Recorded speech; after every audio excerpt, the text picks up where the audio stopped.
Bueno, muy buenas tardes a todos, bienvenidos a esta nueva transmisión, este webinar que vamos a estar realizando a partir de las 19 horas junto a Javier Boxia y Nicolás Sportelli.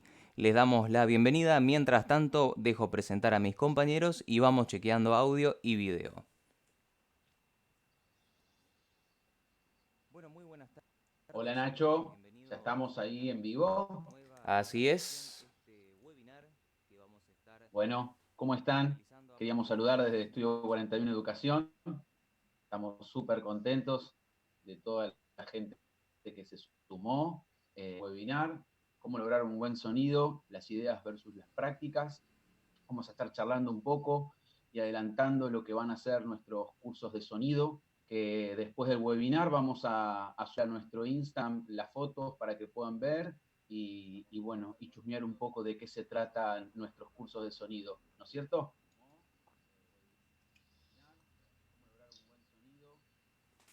Así que vamos esperando un poquito a que se vayan agregando.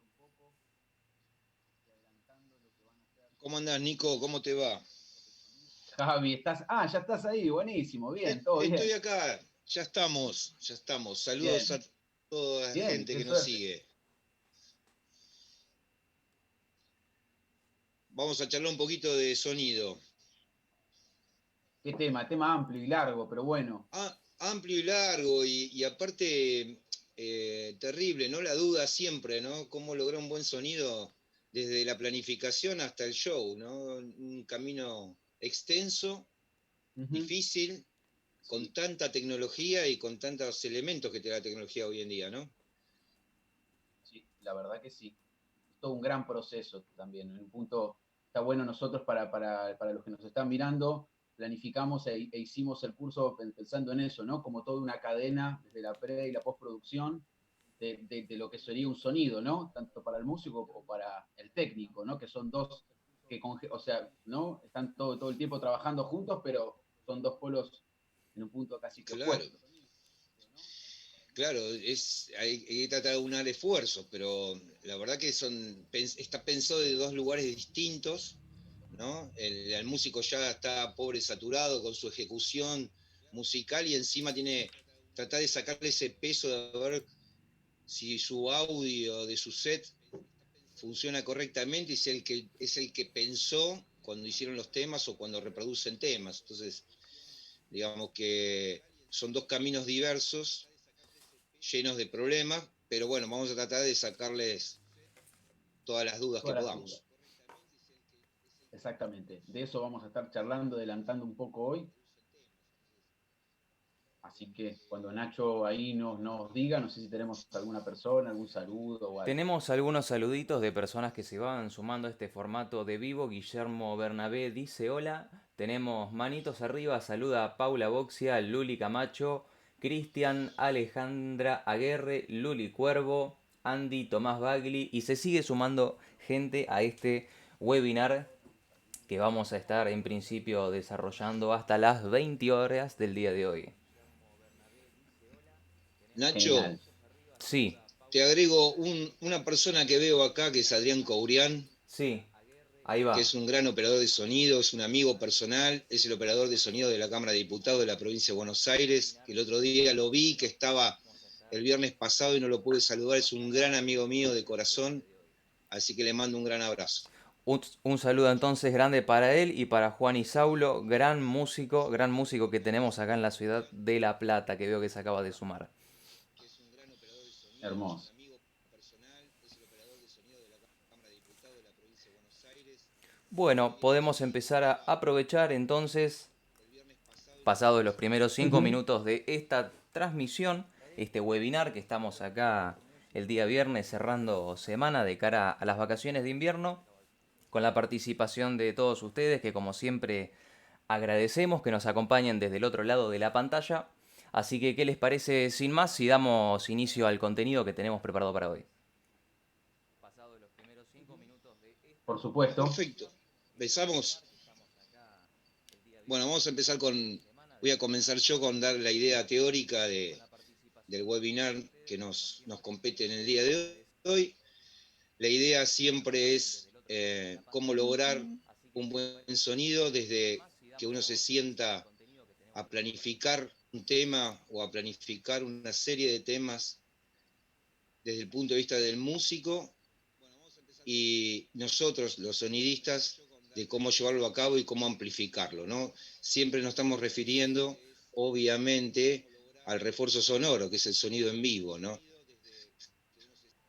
Así que vamos a dar ciertos aspectos técnicos o teóricos sobre qué es el sonido o cómo funciona, de una manera bastante amena, ¿no? Y sin profundizar en cuestiones físicas o matemáticas.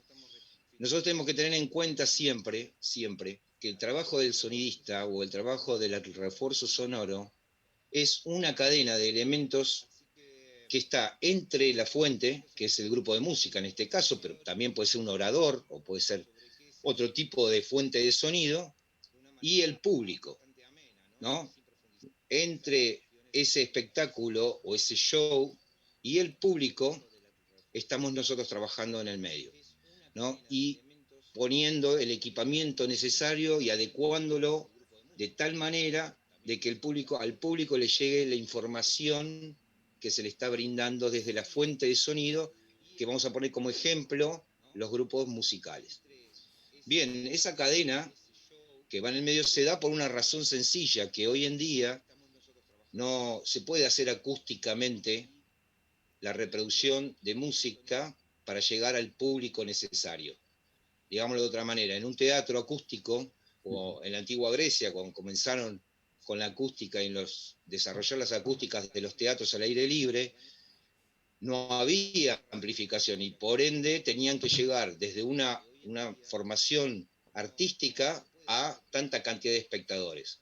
Eso durante todos los años que se desarrolló la historia, llegamos al punto del siglo pasado de decir, bueno, necesitamos elementos para amplificar, no alcanza con lo acústico, no alcanza con adecuar un lugar, no alcanza con cantar o tocar en forma elevada de volumen, entonces necesitamos elementos en el medio para llegar a nuestro público. Y ahí se crea el refuerzo sonoro, la amplificación.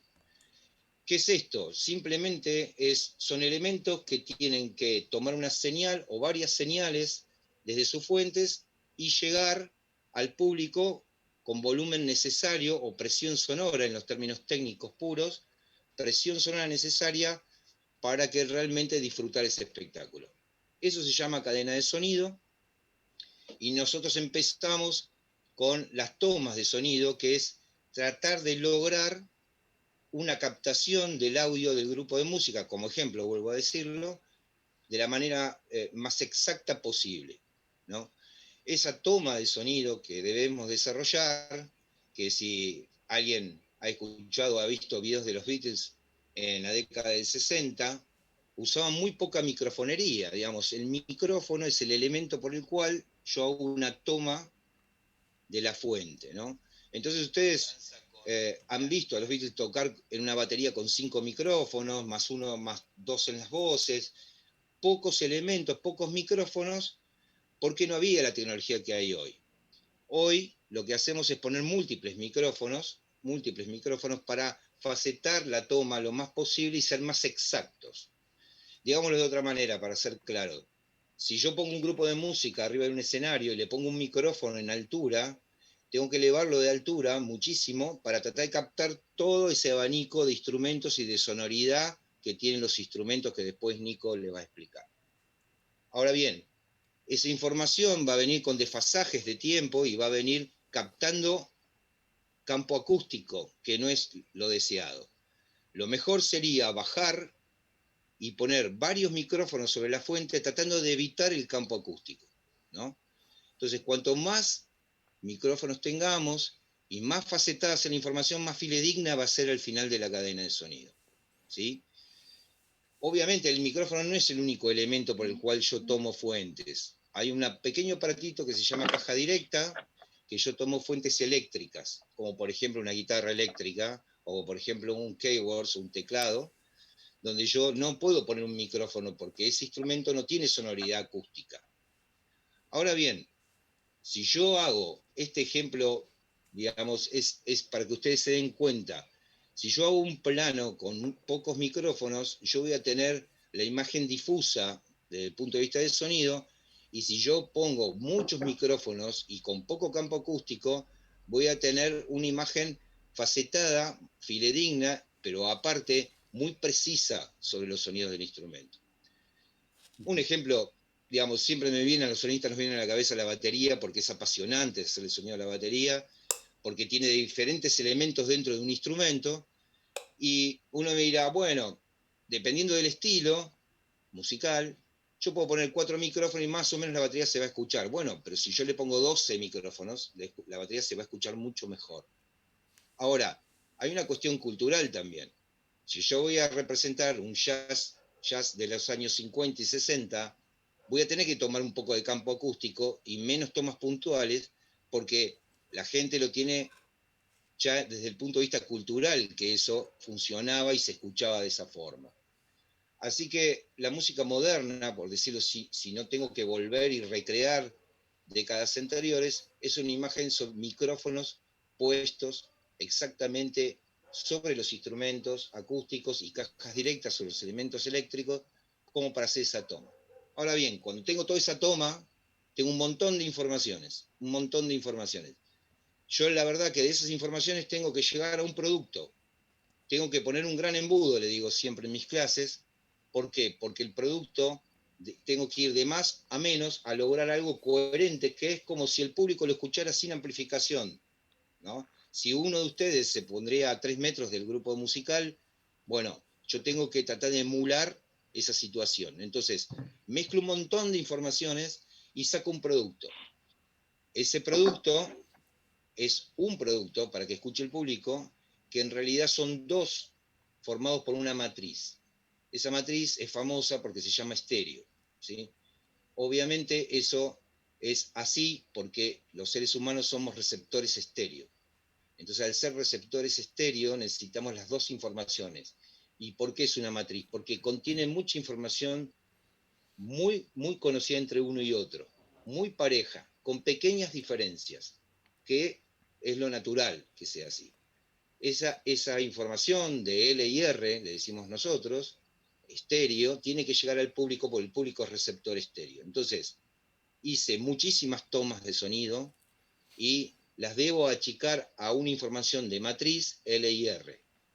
El elemento por el cual yo hago ese trabajo, se llama consola de sonido o mixer. Es un equipo electrónico que logra mezclar un montón de informaciones y llegar a un producto con fidelidad, ¿sí? Una vez que yo tengo ese producto, voy a proceder a la amplificación del mismo, ¿sí? Tengo eso tiene una cantidad de energía y la debo multiplicar para llegar a los sistemas de sonido, que todos los conocemos como baffles o sistemas profesionales de sonido, y de esa manera atravesar el campo acústico y llegar al público. Entonces tenemos una gran etapa de pre, le decimos, acá hay muchos técnicos que me van a comprender, una etapa de pre, que es la toma, conducir esa información hasta la consola o el mixer, mezclar esta acción de achicar esas tomas a llegar a un producto LIR es mezclar, es la famosa palabra mezclar, y una vez que tengo ese producto que me convence, ese producto tiene que ir a una etapa de post, que es post-amplificación, post-mezcla. Llegamos a la amplificación, a los sistemas de sonido y llegamos al público. Le estoy contando algo que parece bastante sencillo y en realidad es bastante complejo. ¿Por qué es complejo? Y es complejo por múltiples problemas que pueden aparecer en el camino, llámese desde las cuestiones electrónicas puras, los desfasajes, las cancelaciones, y después enfrentaremos a los problemas acústicos. La misma señal enviada en el campo acústico puede producirse otra vez cancelaciones y diversos motivos que tienen que ver con la reflexión de los lugares cerrados, etcétera, etcétera, que ahora voy a explicar. Entonces, esa cadena, o sea, tenemos la fuente, que es el grupo de música, el público, y en el medio tenemos que poner elementos por los cuales tomar, hacer múltiples tomas para hacer lo mejor y lo más fiel al audio que creó el grupo y llegar a un producto que es del público, que es estéreo. Bien, hoy estamos parados en esto que es la representación de un estéreo. Y muchos de ustedes se pueden preguntar o hacerme la pregunta de decir, pero Javier, yo voy al cine y en el cine tenemos una reproducción de 5.1, que es famosa en los home, o de 7.2 o de 10.2. Eso quiere decir que hay múltiples salidas y que esas salidas van envolviendo, partiendo del 2.0, que es el estéreo, envolviendo al público de alguna forma, tratando de emular si el equipo no estuviera, yo lo estuviera escuchando naturalmente. Ahí empiezan a tallar muchísimas cuestiones que tienen que ver con lo cultural, ¿no? Con el acostumbramiento de la gente a través de las generaciones. ¿Por qué digo esto? Y en realidad yo no puedo generar un 5.1 sobre una base de tango, porque la gente lo tiene dentro de uno como algo que se ve de frente, digo el ejemplo del tango como puedo decir otro, dentro de la música, y si yo lo hago envolvente el 5.1, va a salir de lo generacional, va a llegar a un punto donde va a decir, no, esto no tiene nada que ver con lo que realmente representa el tango. Eso dentro de los estilos como un ejemplo, pero la madre de todo este problema es que nosotros en el entretenimiento seguimos, lamentablemente, en un punto para nosotros, seguimos a la estrella del entretenimiento, que es considerado el cine, ¿no? El cine es la estrella, digamos, es el que lleva los adelantos tecnológicos al límite, es el que crea en todos los aspectos, no solamente desde el punto de vista de imagen o iluminación, desde el punto de vista sonoro.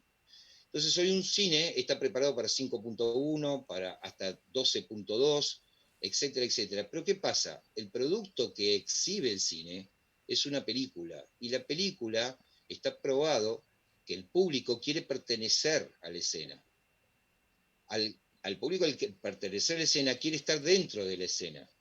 Y eso ayuda a que uno genere sonidos envolventes sobre el público, porque hace que el público se sienta parte de la escena. Diferente es en la música. Nosotros venimos desde los viejos teatros y en el acervo cultural lo que pasa es que el público que va a ver música quiere observarlo. Y esto está probado por varios estudios internacionales. Entonces, envolver al público y colocarlo arriba del escenario no es algo que culturalmente sea probable o que sea agradable al espectador que va a observar y a escuchar grupos de música. Entonces, mientras esta diferencia de lo que es dentro del entretenimiento, lo que hace es marcar la pauta del desarrollo del sonido hasta cierto límite y no llegar al punto de ser envolvente. Por eso ustedes no van a encontrar muchos grupos que hagan sus shows por arriba de 2.1 o 3.1 e incluso a 4.1, a 5.1, que sería el principio de lo envolvente. Ese es el problema que tenemos por delante en el refuerzo sonoro, mientras culturalmente se decide o se pasan generaciones, ¿no? Como los chicos, pasan generaciones y los chicos van tratando de adoptar nuevas formas de ver la música, quizás de pertenecer a la escena de un grupo musical, y ahí empezaría a cambiar y al promedio de edad que va a haber los grupos, empezaría por ser aceptado el hecho de hacer más de algo de frente, de una matriz estéreo. A todo esto, y realmente estamos parados en la actualidad, hoy, ¿no? Hay muy pocos grupos que hacen 4.0. Generalmente ustedes van a ver un video de la vieja MTV y grabado en 4.0, pero son por partes. Y generalmente el 80% del espectáculo se ve de frente con un estéreo y por partes hay efectos, cuestiones que hacía Pink Floyd hace un montón de tiempo, pero era por momentos, como para no distraer la atención, para que el público no sienta que hay algo mal, ¿no? en la mezcla. Bueno, ese es el extremo. ¿Y cómo llegar al público? En el medio queda cómo desarrollar mi actividad, ¿no? ¿Y cómo lograr un buen sonido para el grupo? Bueno, sabiendo la creación musical que corresponda y sabiendo cómo tengo que llegar al público, es lo que nosotros llamamos diseño de sonido, ¿no? Es qué color se puede llegar a tener ciertos instrumentos y en su ensamble dentro de un grupo.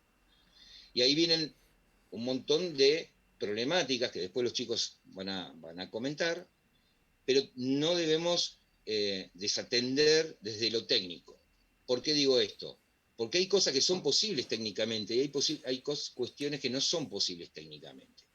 Entonces, cuando uno genera, como yo digo en teatro, en comedia musical, un guión, tiene que estar acompañado de la posibilidad técnica de hacerlo. No de resolverlo durante el show, que seguramente Nico y Nacho se los van a comentar. Evidentemente tengo que tener un diseño, que es si es realmente posible de amplificar con los elementos que tengo. Y dependerá de la inversión que yo haga, ¿no? Tampoco yo voy a pretender alta calidad poniendo 8 micrófonos, ¿no? Entonces, hoy en día las tomas son enormes.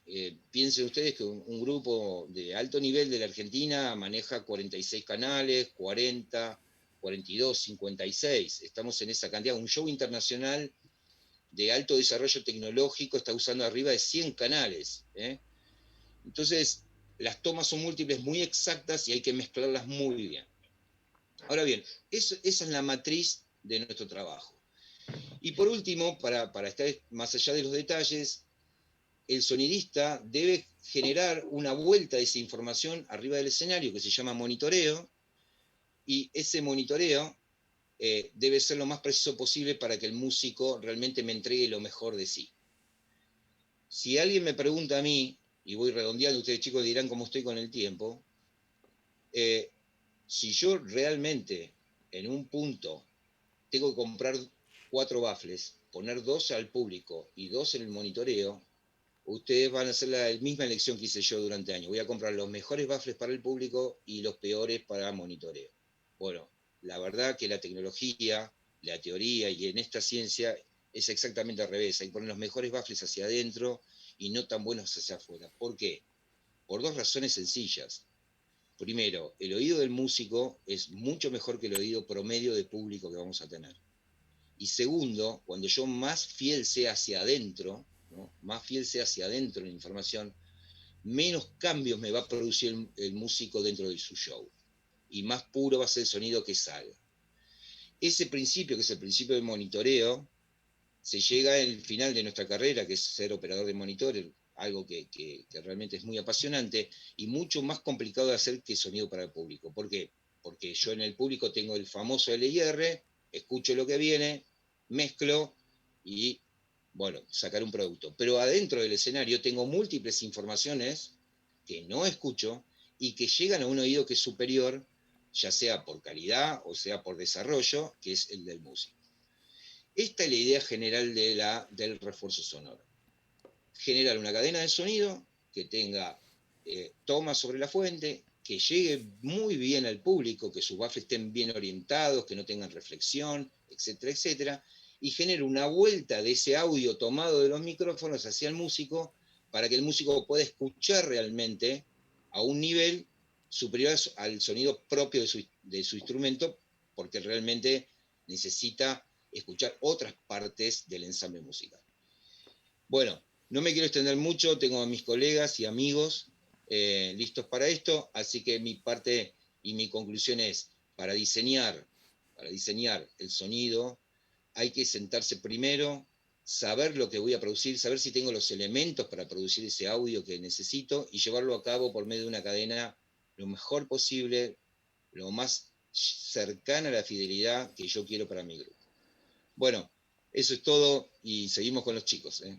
Bueno, Bueno, ¿tenemos algún mensaje, Nacho? así es, así es. Antes de pasar a Nicolás, vamos a dar un minutito para si alguno tiene alguna pregunta que hacerle a Javier sobre esto que estuvo charlando.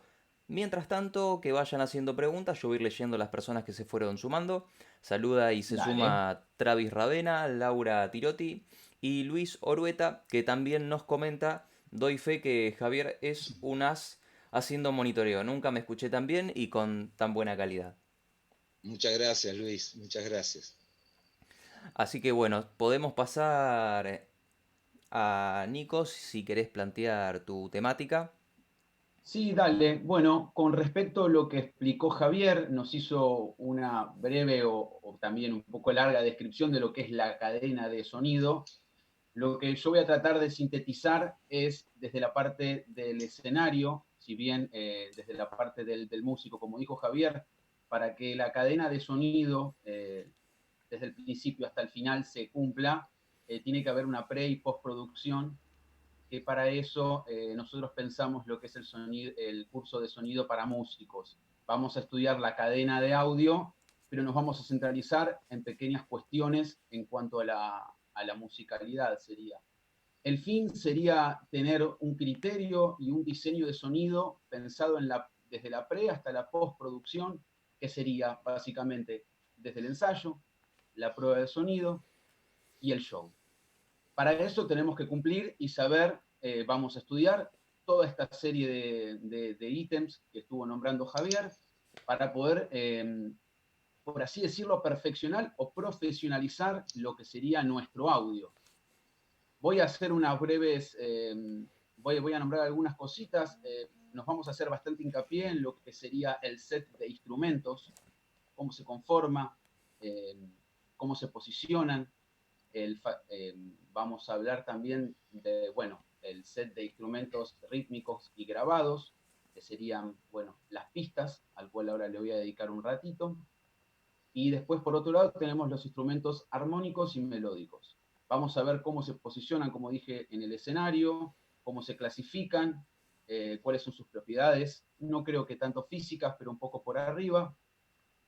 Después nos vamos a centrar, como dijo Javier, en un punto el sonidista o la persona que esté trabajando nos va a preparar el escenario. Hagamos de cuenta que nosotros, yo, en mi caso baterista, entro al escenario. Lo principal que vamos a tener en cuenta, como dije, voy a volver a repetirlo, desde la preproducción, el armado de lo que sería el set. En este caso voy a tomar como ejemplo una batería. A la hora de subirnos al escenario, la idea también es poder explayarnos en cómo tenemos nosotros que armar teniendo en cuenta el posicionamiento, cómo tenemos que adaptar nuestro sonido o nuestro instrumento a lo que sería al show. Y también vamos a hablar un poco de lo que sería la dinámica, que es un tema fundamental a la hora de nuestro show. Cómo responder, porque si bien, como dijo Javier, cuando nosotros armamos nuestro instrumento, si volvemos al ensayo, la idea es poder tener una conciencia de lo que va a ser nuestro espectáculo.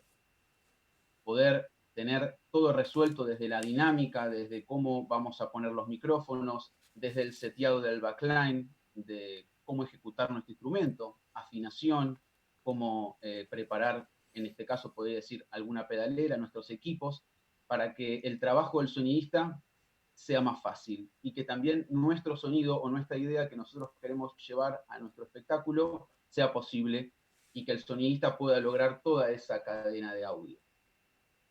Algunos de los problemas que se nos pueden llegar a presentar, que la idea de este curso es poder solucionar, el tema de la dinámica, ¿no? Superar el volumen y no traspasar a lo que sería al sonido de PA. Después, el posicionamiento, bueno, el mal posicionamiento de los instrumentos en el escenario. Sí, eso es una cosa fundamental cuando Nacho nos va a comentar en el posicionamiento de los micrófonos y lo que sería el posicionamiento del monitoreo. Me tomo mate que tengo la garganta seca. Bueno, un poco la conclusión más o menos general sería eso. Vamos a hacer todo un recorrido a lo largo de lo que sería todo el curso, desde la pre y la postproducción, pensando en profesionalizar lo que sería nuestro espectáculo, tratando de poder prevenir todo tipo de factor y margen de error a la hora de nuestro espectáculo. Básicamente sería eso. Mientras tanto Nacho. aprovechamos a leer el saludo de Adrián Courián. Ricardo DZ comentaba un fenómeno, creo que con respecto a lo que habías comentado, Javi. Se suma Andrada Ayrton y queremos comentarles que también tenemos dos espectadores que nos están visualizando a través de la plataforma de Facebook Live, en la cual también estamos depositando todos estos streaming, webinar y contenido de nuestro querido Estudio 41 Educación. Buenísimo. Bueno, si querés te dejo el pie a vos, Nacho, para que puedas seguir. Espectacular. Algo que me gustaría rescatar de lo que estabas comentando vos, Nico, con respecto al tema de la ubicación de los monitores. Hay un producto que es el antiacople, es un antiacople de Behringer, no sé si alguno lo tienen, es una clase de procesador que lo que hace es destruir las realimentaciones, ¿no? Que se generan espontáneamente. Actúa con una pequeña computadora que las reconoce y las destruye. Y en el manual de ese dispositivo dice por poco más, este dispositivo no hace magia. O sea, si usted ubica mal los monitores, no respeta los planos, este destructor de acople no va a evitar que en el medio del show le acople. O sea, es un dispositivo que funcionaba de asistente. Por eso es importante, más allá de que tengamos plugins, de que tengamos ecualizadores, de que tengamos procesadores destructores de acople, es fundamental que tengamos mucho cuidado, no solo como técnicos, sino también como músicos, cómo colocamos el backline y cómo nos posicionamos frente a los micrófonos. Es clave para evitar las retroalimentaciones o los acoples, como le solemos decir, que son tan característicos de los shows en vivo donde desde el vamos está mal planteado el ángulo del monitoreo, que no nos escuchamos, porque los monitores puede ser que nos estén apuntando a las rodillas y no al plano de nuestros oídos, y un montón de otras consecuencias de no darles la ubicación que corresponde. Eso quería darle como un cierre de algo que me había llamado la atención de lo que habías comentado. Ahora, entrando de lleno a la última parte de este webinar, luego vamos a tener unas pequeñas devoluciones y vamos a interactuar con ustedes para ver también si tienen preguntas. Mientras tanto, estaría buenísimo que dejen preguntas si algo de lo que dijo Nico no les quedó claro. Quisiera que se llevaran de este webinar. Ya mis compañeros estuvieron hablando sobre lo conceptual de desde la preproducción, cómo generar un buen producto y cómo tener en claro estos conceptos que son fundamentales para que el mensaje de lo que nosotros generamos como músicos pueda llegar de la mejor manera posible a un público receptor. Bien, ahora, cuando tenemos en claro el concepto y tenemos en clara la preproducción, llega esta última fase que es el desempeño en los shows en vivo. Y no es poca cosa, porque en el show en vivo es el lenguaje, es el sistema, es el contexto en el cual nosotros vamos a mostrarle nuestro mensaje a un espectador con ciertos lenguajes o con ciertos componentes que no reciben de un disco o de una versión demo o de una canción grabada. Bien, entonces, en el escenario se viven energías y se viven recursos que en un disco no los tenemos. Si somos inteligentes vamos a poder aprovechar estos recursos para que nuestro mensaje pueda ser decodificado de la mejor manera y que el público se vaya contento con el producto. Ahora, hay errores muy comunes que solemos cometer como músicos, y en esto yo me posiciono como músico también porque me ha pasado y lo he experimentado, que a la hora de posicionarnos en el escenario no tenemos en claro, por ejemplo, no se preocupen, ahí reactivo la cámara, no tenemos en clara la distribución ni de tensión ni de señal. Si bien la distribución de señal es algo que va a ir más ligado a lo que es el trabajo del técnico, la distribución de tensión es importantísima para nosotros porque si no somos cuidadosos, no solamente desde un riesgo sanitario que podemos derretir un enchufe, sobrecargar unas zapatillas, el saltar una térmica, pasa mucho esto de que decimos, bueno, llegamos, nos conectamos, tengo esta zapatilla, tiene enchufado 4 amplificadores, pero bueno, no veo otra zapatilla en ningún lado, así que me voy a conectar acá. ¿Qué pasa? Dos amplificadores valvulares de 150 watts, van 20 minutos de show, explota la zapatilla. Entonces, son factores que son importantísimos, el diseño de la tensión, el esquema de la tensión en el escenario, dónde vamos a tener fuentes a las cuales conectar los amplificadores, que tienen mucha mayor carga de consumo que las pedaleras, por ejemplo. Nosotros como músico, nuestro backline, ¿cómo lo vamos a llevar a un escenario? ¿Con una ficha americana, sin tierra? Lo ideal sería que no lleguemos a un escenario con un equipo que quizá conseguimos importado o que compramos usado y que tenía una ficha americana o una ficha con la tierra eliminada. Entonces, no tengo acá un enchufe, creo que todos sabemos igual lo que es la tierra. Acá, miren, a ver si se logra ver la cámara. Muchos enchufes, muchos backline o equipos tienen la tierra eliminada, lo cual nos provoca un montón de complejidades como conectar al revés el vivo del neutro y correr riesgo de no solo choque eléctrico cuando tocamos a otro músico, sino también zumbidos, ruidos y millones de problemas. Entonces, una vez que tenemos en claro en el estado en el que está nuestro backline y estamos seguros y tranquilos de que estamos llevando al escenario un equipo que está a la altura del producto que nosotros queremos hacerle llegar al consumidor, viene el tema de el momento del show, ¿no? Ya sabemos en dónde conectarnos, prestamos atención al diseño del voltaje sobre el escenario, tuvimos especial cuidado, las pacheras de un lado, lejos de lo que es el rack de tensión por todos los problemas de interferencias. Bien, superamos ese punto. Nos encontramos con la siguiente dificultad, que es el problema del cambio de grupo musical. Sabemos que muchas veces en los festivales hay 2, 3, 4, 5, 6 bandas y nos encontramos en el problema de compartimos backline, no, que yo dejo mi equipo de bajo para que yo saco el redoblante, no, yo quiero poner mi amplificador de guitarra, otro dice, no, el Marshall mío me lo llevo porque este me lo regaló mi tía y van a quemar. Bueno, hay que ser prolijos tanto abajo del escenario cuando estamos desarrollando nuestro producto desde lo conceptual como cuando estamos arriba del escenario. ¿Por qué? Los equipos son costosos, sabemos que la tecnología es muy difícil de alcanzar y de comprar en nuestro país, entonces tenemos que cuidar los equipos y tenemos que cuidar también y colaborar, porque es un trabajo a dúo con el sonidista, tenemos que colaborar con el trabajo del sonidista. Si tenemos 25 Marshalls arriba del escenario porque cada banda dejó su Marshall y se fue para atrás, el sonidista es muy posible, y esto pasa, que le coloque el micrófono a un Marshall que después no va a ser el que se use. O por ejemplo, otro problema es que hay tanta carga de equipamiento y de backline sobre el escenario y de cables que llega el momento de reconectar un equipo y si no somos prolijos, esta vez por ejemplo como técnicos, cuando desconectamos el cable y lo dejamos tirado, que es algo que pasa y nosotros tratamos de incentivar a ser ordenados y que eso no suceda, y imagínense, termina la banda, hay que cambiar porque es otro rider distinto, desconecto el cable, lo dejo tirado, se va la banda, agarro otro cable y conecto. Imagínense eso por 6.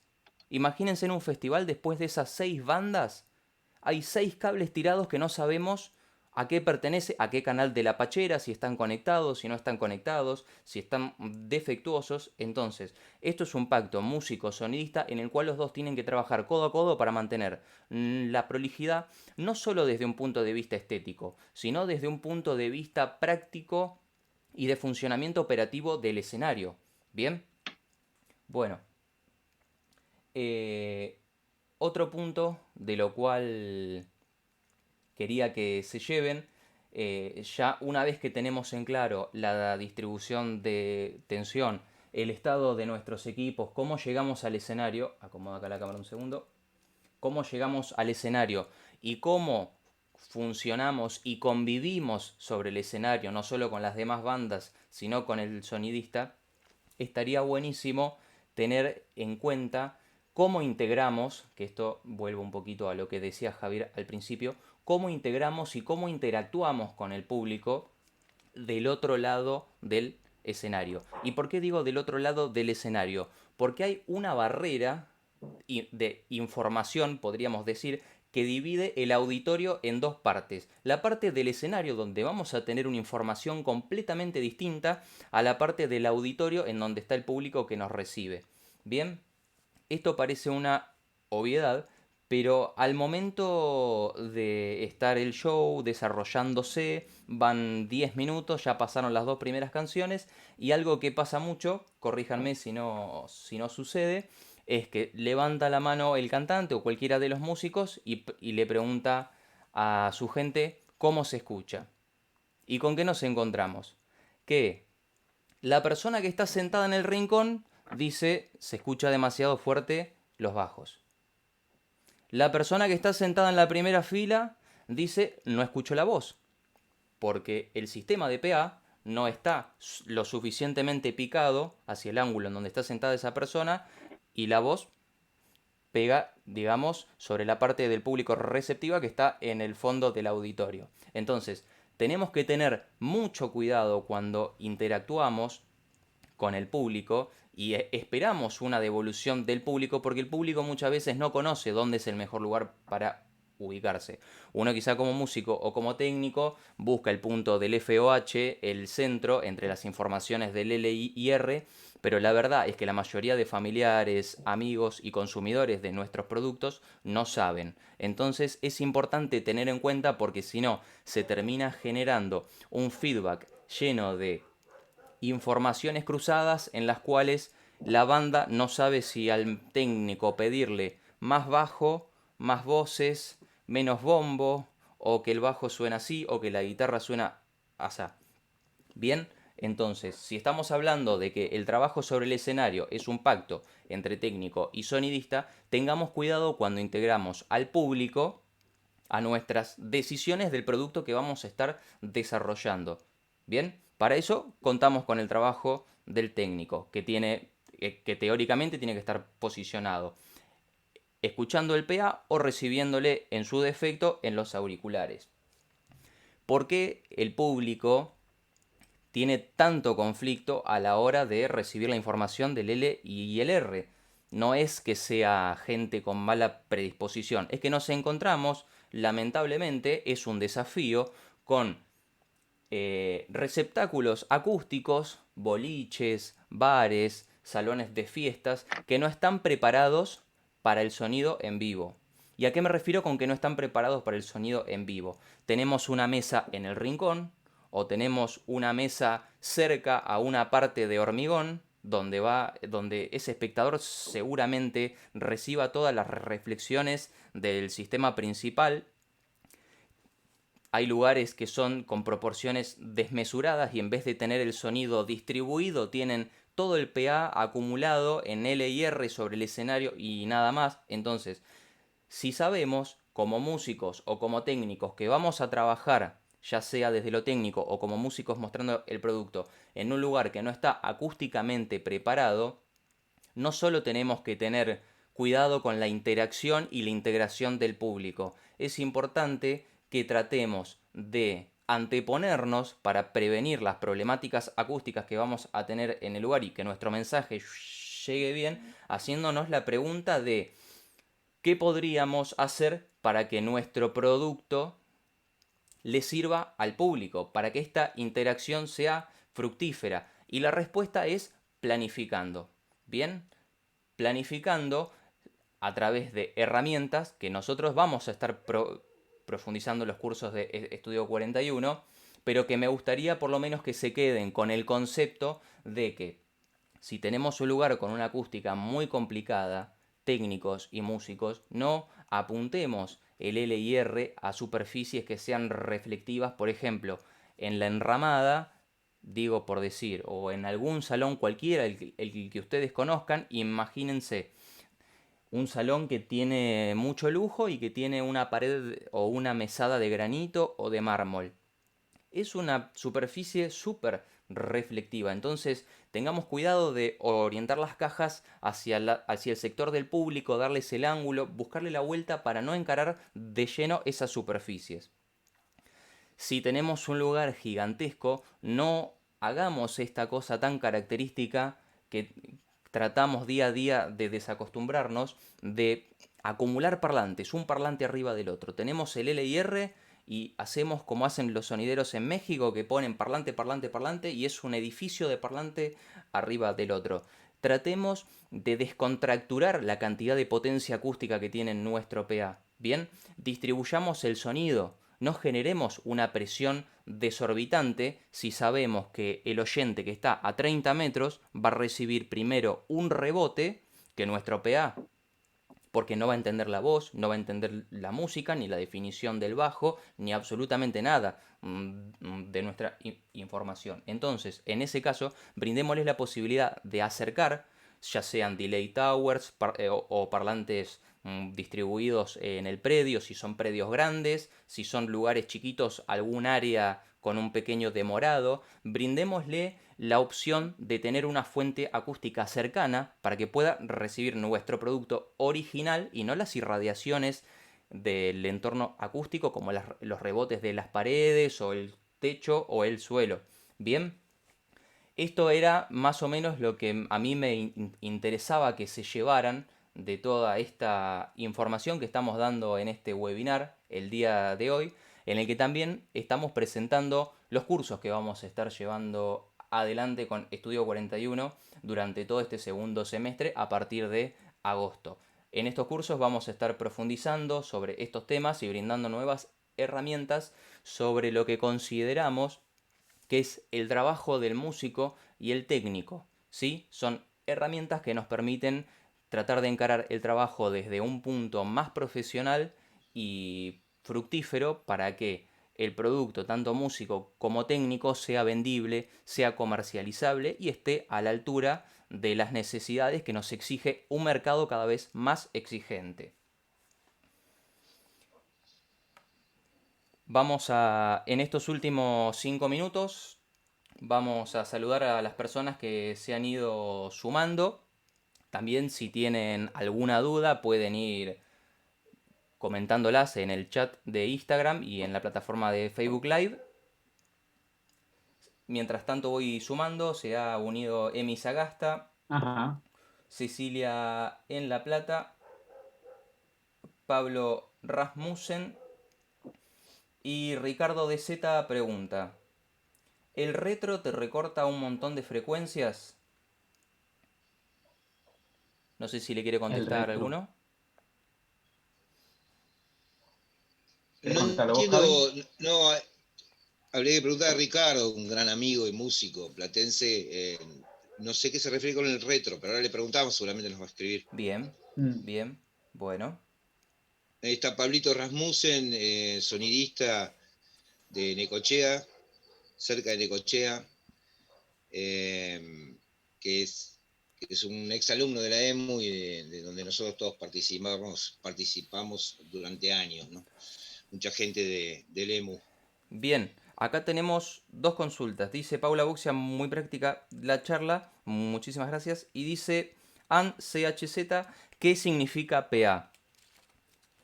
Bueno, yo lo explico. Bien, El PA es Public Address, es publidifusión en castellano, es sonido para público. Nosotros estamos tan acostumbrados a decir el PA, ¿no? El Public Address es publidifusión, es la difusión para público. Y el otro término que nosotros usamos muchísimo es el FO o Front of House, que es el mangrullo en castellano, la caseta o el lugar donde está el operador de PA, de público. Los operadores, generalmente cuando el sonido es chico, es uno, el operador que hace sonido para público y desde ahí hace sonido a los monitores.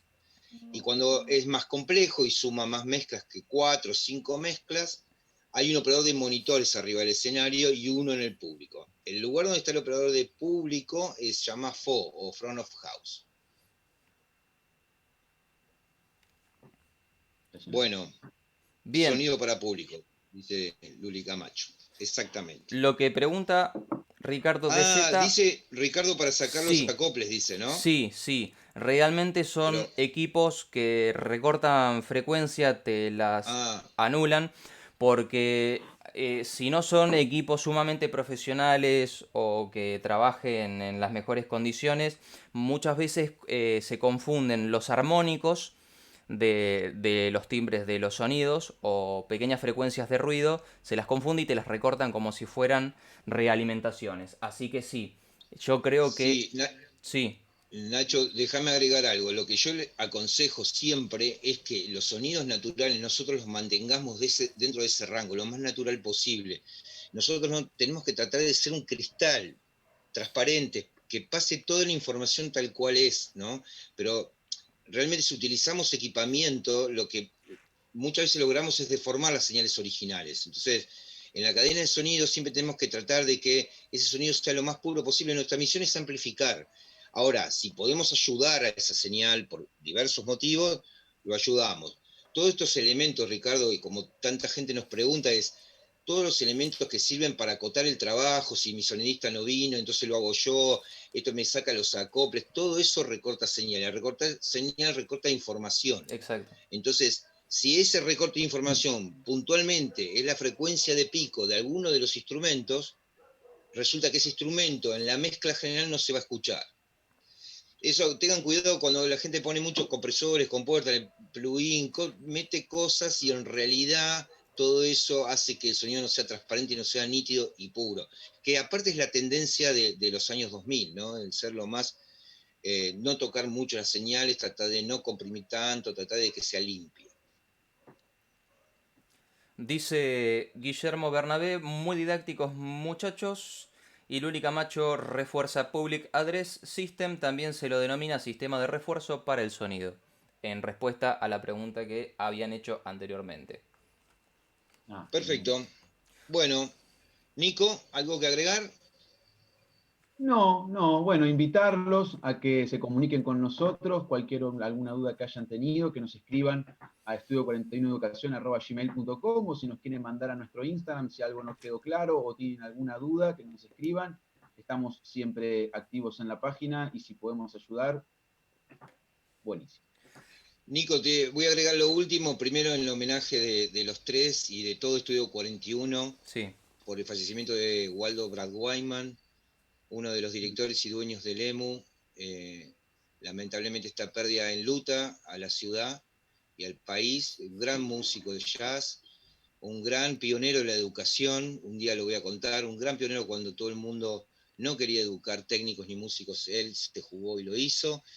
Y la verdad que estamos conmocionados esta semana por esta noticia, pero bueno, como decíamos al principio, el show debe continuar y la EMU sigue de pie como nosotros, tratando de asimilar este golpe de la pérdida de un amigo. Ahora bien, nosotros dentro de Estudio 41 estamos tratando de formarnos y tratar de hacer algo y entregar dentro del sonido lo mejor que podamos. Así que de los dos cursos que nombraron los chicos, que es sonido para músicos y sonido como de un nivel de preparatorio, como un nivel básico, son los dos cursos y próximamente va a ser un sonido de grabación, un sonido para home studio. Esos son los tres cursos que duran casi 2 meses que va a tener Estudio 41 Educación. Y luego va a haber webinars, o sea, como este, pero en un formato de 3 semanas. Los vamos a ir informando a medida que vaya pasando el tiempo. Y bueno, de mi parte, para despedirme, muchas gracias por la atención y por participar de esto. Bueno, Genial, les sí, lo damos las mismo gracias nosotros. a todos. Hemos llegado al final de esta transmisión. Los invitamos a que sigan manteniéndose de cerca de todas las actividades que vamos desarrollando, no solo las que son en formato live a través de Instagram Live y Facebook Live, sino también de los cursos y el contenido didáctico e informativo que vamos a estar desarrollando para ustedes este segundo semestre. Así que de parte del equipo de Estudio 41 le damos las gracias a todos y los esperamos pronto, seguramente el fin de semana que viene, con más de esto que es Estudio 41 Educación. Muchísimas gracias.